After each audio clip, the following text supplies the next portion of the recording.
Yes, one of the other key aspects of welding, besides knowing the welding parameters, the acronym CLAMS, is body position and sight lines.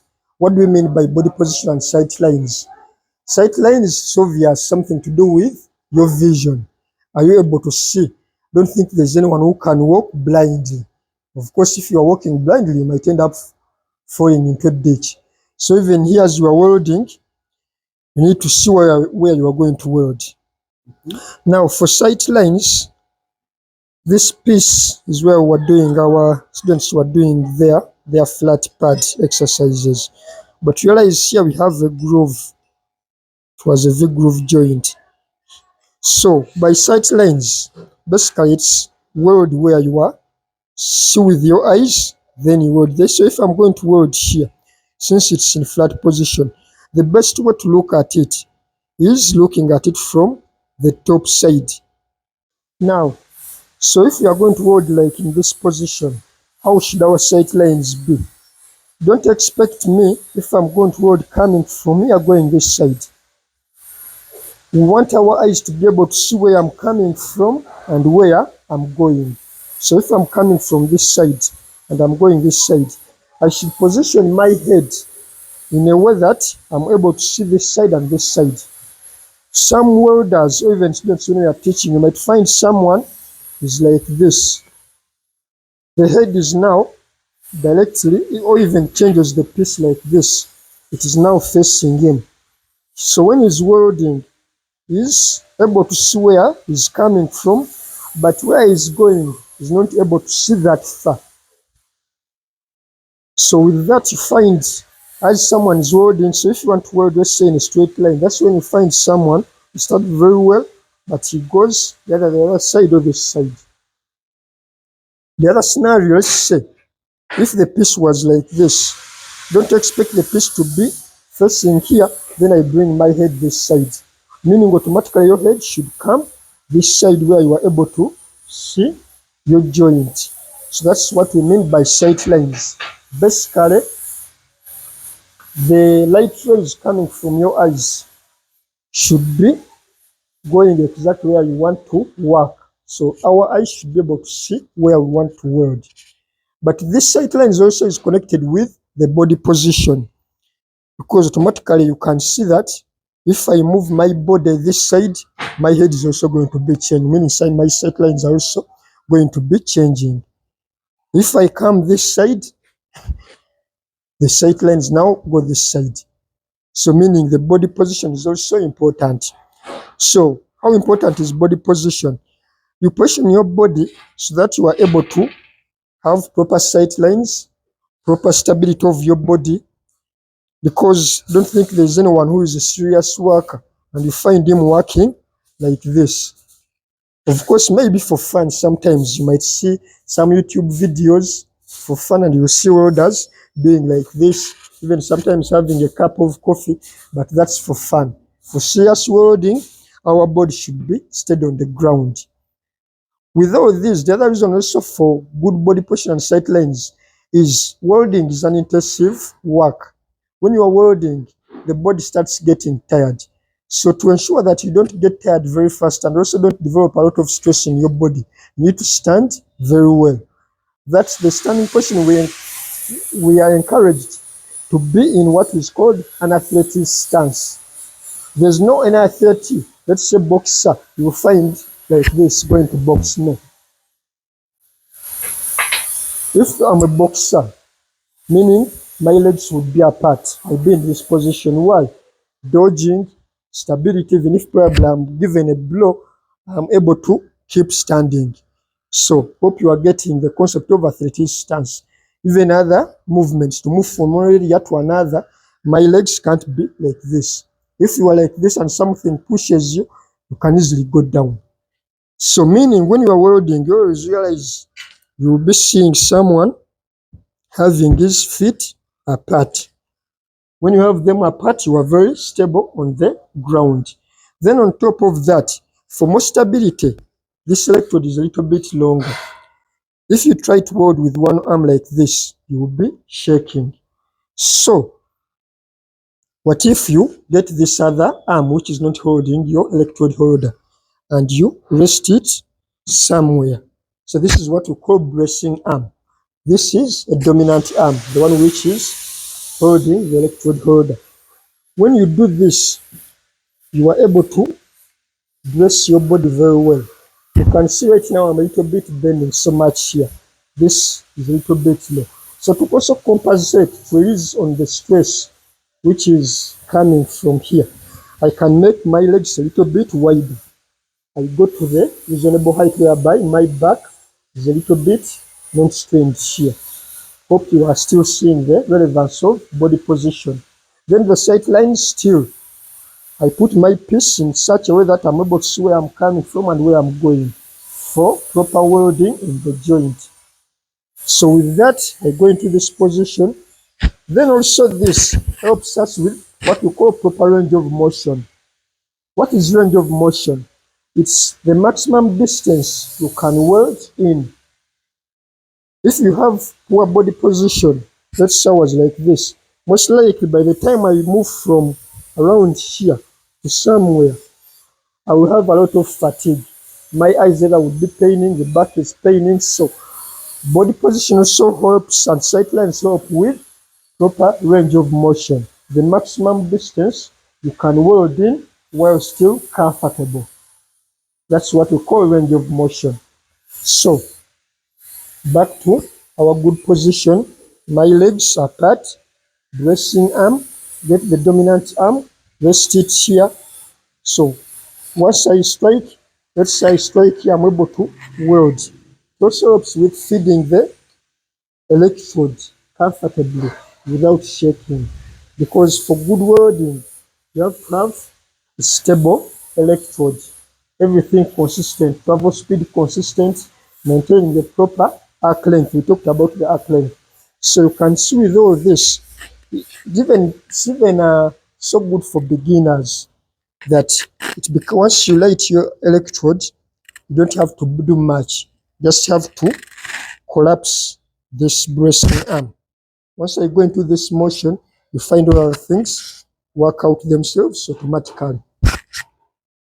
So this is a good technique. It works very much for beginners and even pro welders. You realize that when they're doing serious works which require high standards, they will have proper bracing and proper standing position.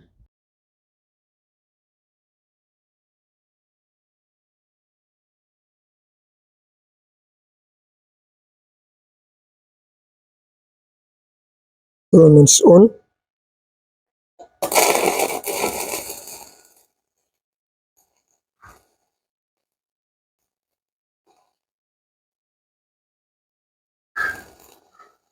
So as I'm welding, I'm maintaining the right arc length.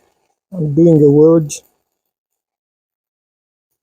bead pass.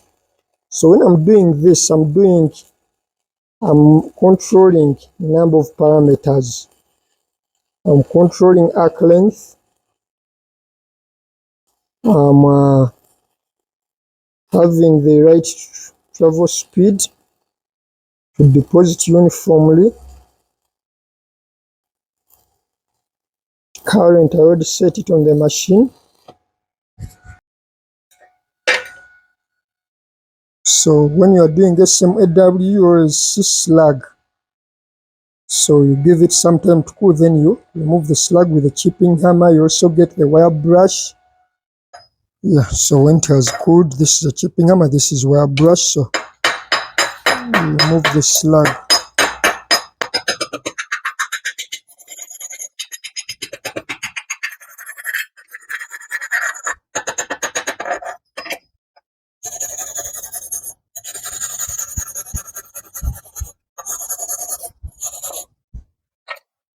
So with our students, we start by doing this, but of course when they start, it's basically first days is learning how to strike an arc.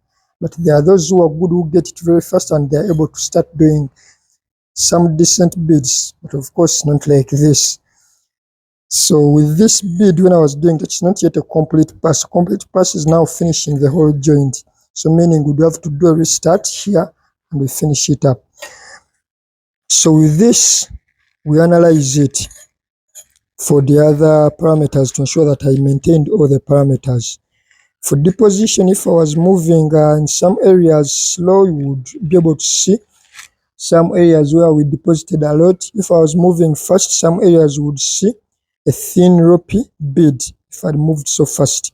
Then for the current, if I didn't set enough amperage, you look at the toes of the weld. Toes is the edge here. This is reinforcement of the weld bead, but at the edge where it joins to the parent metal. So we look at it, we observe and see if it penetrated very well into the parent metal. If it didn't, you can look at the bead and it's like just sitting on the top of the parent metal, meaning your amperage was not enough, you adjust. Or if your bead penetrated so much, or sometimes even when you're welding, you see, let's say undercut, you would see at the edges like undercut, you would see like a groove into the parent metal at the edge. Most times that can also show that your amperage was too much, the one you sent, meaning you would have to adjust. Manipulation, I didn't really do much manipulation, but for the next bead, I will be doing side to side manipulation. So for start, we start right now. Of course, it's basically getting used to doing a weld bead one at a time, but we try to do it from the start to put them in the understanding of building up a pad, creating another layer of metal. So we encourage you start at the edge here, finish one pass, you put another, and here keep building them in that sequence. The next bead I'm going to be overlapping this other bead by around a half to join them. So you will be seeing it when it's done. I'm going to weld it very fast, then you'll see we shall start having another layer of metal here. So we do that. When we are done with that, then you'll be seeing us progressing to now joining metals and basically doing joints. I showed you the V-groove. Once someone proves to do a nice weld bead pad, meaning we progress now to doing a V-groove joint. From there we do T-joints, those are fillet welds. For today, for this demonstration lesson, I'm just going to build a pad here and you see how it turns out. Then our next demonstration video, we shall progress to weld joints. Then later we shall progress to doing the same things but in different welding positions. Different welding positions, there are few things, the same parameters, but now they change a little. For example, if you are going to do welding, let's say when you reach the welding position of 3G, yours the work angle will change. Work angle, instead of dragging, you'll see us doing vertical up welding. Few things keep changing, but basically they are the same. Once you have the basics from just doing a flat pad, the other welding positions become easier, as you'll see later. Let's switch on the machine, weld for fun.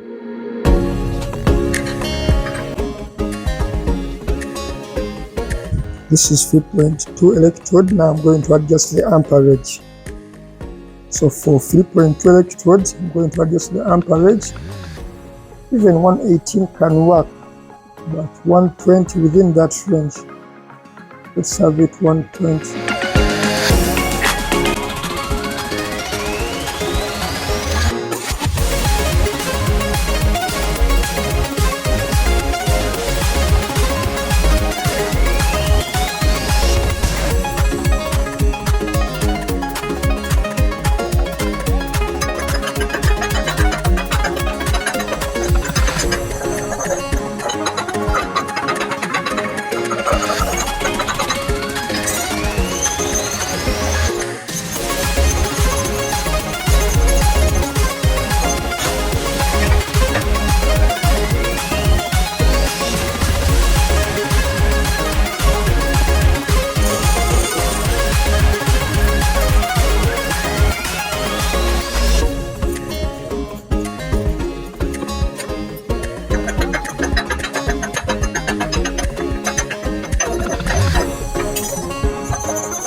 So if you're observant, you can see when I was welding, I didn't finish the weld passes. This one stopped here, another one stopped here, third one stopped here, fourth one here, then fifth here. I did that so that we can easily observe. It's a little bit hot. Let's put it down. So this I did so that you can observe very well what we mean by building up a pad. First one here. So you can see this side is still low. This side you can see another layer of metal is joining. And when you look at this layer which we are making, there's no space in between the weld beads. You can see it's like one bead from here up to here. So that's how a good pad should be. Because what we are doing is putting another layer of metal. So for strength and strong joint, they should be overlapping each other to make one layer of metal the way you are seeing it here. Hope the camera is able to have it very well.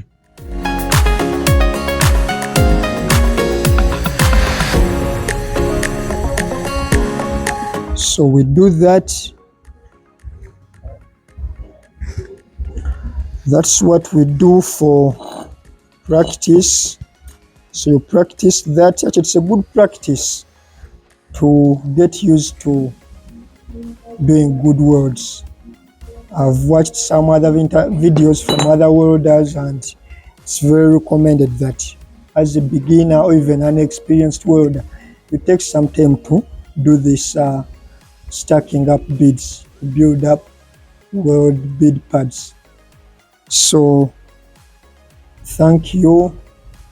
If you have questions, you can drop them in the comment section and we shall reply to you. And in case you have some tips to add to our knowledge and for better improvement of our welding, we welcome your ideas and opinions. So thank you for being part of this demonstration class. We shall be waiting for you in our next demonstration class. Good day.